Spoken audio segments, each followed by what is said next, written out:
전세에 살면 부자가 될 수 없는 이유를 여러 측면에서 살펴보겠습니다.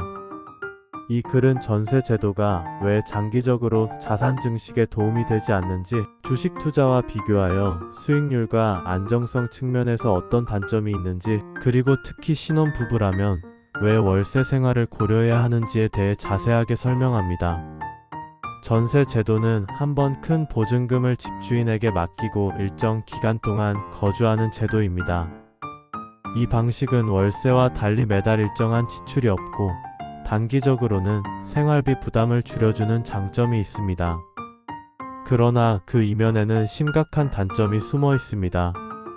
전세 보증금은 계약 기간 동안 실제 투자되지 않고 단순히 고정된 채로 남아있어 시간이 지나도 가치가 불어나지 않습니다.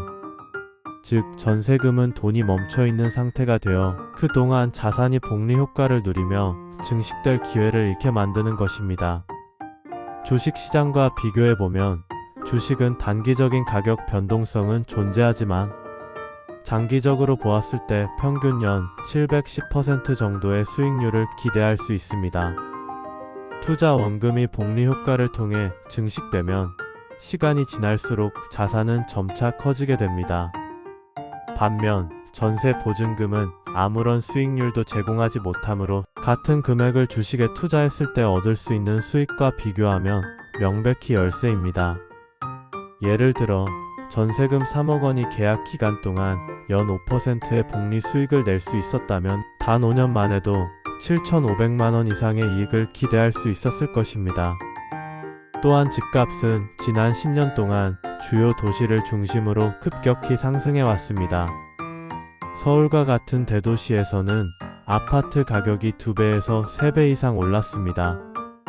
이는 자산 소유자에게는 큰 이익으로 돌아가지만 전세에 머무르는 사람은 그러한 자산 상승의 혜택을 누리지 못합니다. 전세 계약이 만료되는 시점과 집값 상승의 타이밍이 맞지 않는 경우가 많아 전세 보증금을 돌려받더라도 그 시점에 다시 좋은 투자 기회를 잡기 어렵기 때문입니다. 또한 전세 계약은 한번 결정되면 그 돈을 다른 곳에 투자할 수 없도록 묶어두는 효과가 있습니다. 기회비용 측면에서 보면 전세 보증금이 투자되지 않고 묶여있는 동안 그 돈은 본래 다른 투자 수단, 예를 들어 주식이나 부동산 매입 혹은 예금 등에서 복리 효과를 통해 자산을 증식할 기회를 상실하게 만듭니다.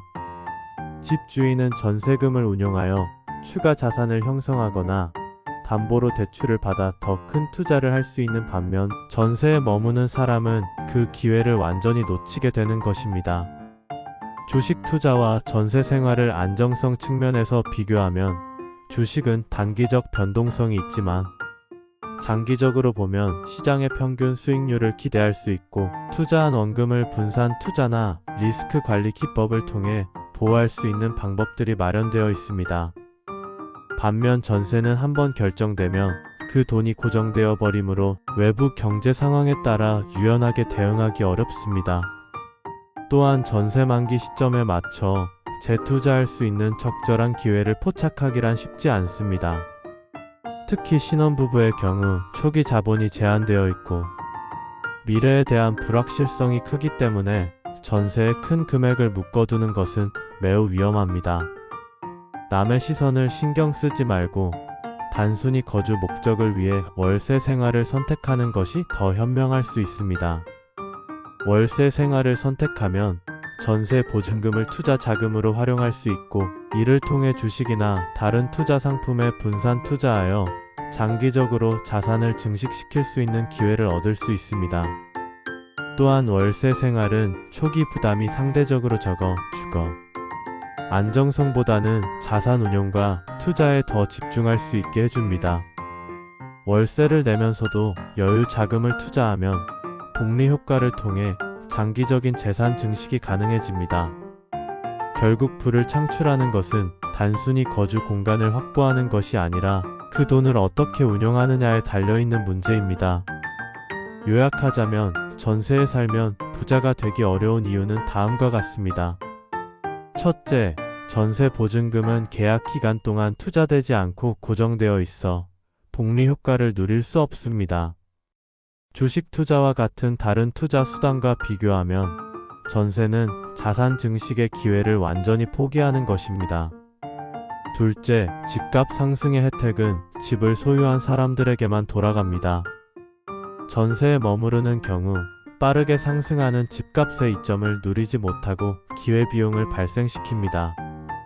셋째, 전세 계약의 만기 시점과 집값 상승. 타이밍이 일치하지 않아 보증금을 돌려받은 후에도 재투자에 어려움을 겪게 됩니다. 넷째, 전세는 한번 결정되면 다른 투자 기회를 포기해야 하는 구조이므로 장기적인 경제적 자립과 부의 축적에 부정적인 영향을 미칩니다. 마지막으로 특히 신혼부부와 같이 초기 자본이 부족한 경우 전세에 큰 돈을 묶어두는 것은 큰 위험 부담으로 작용합니다.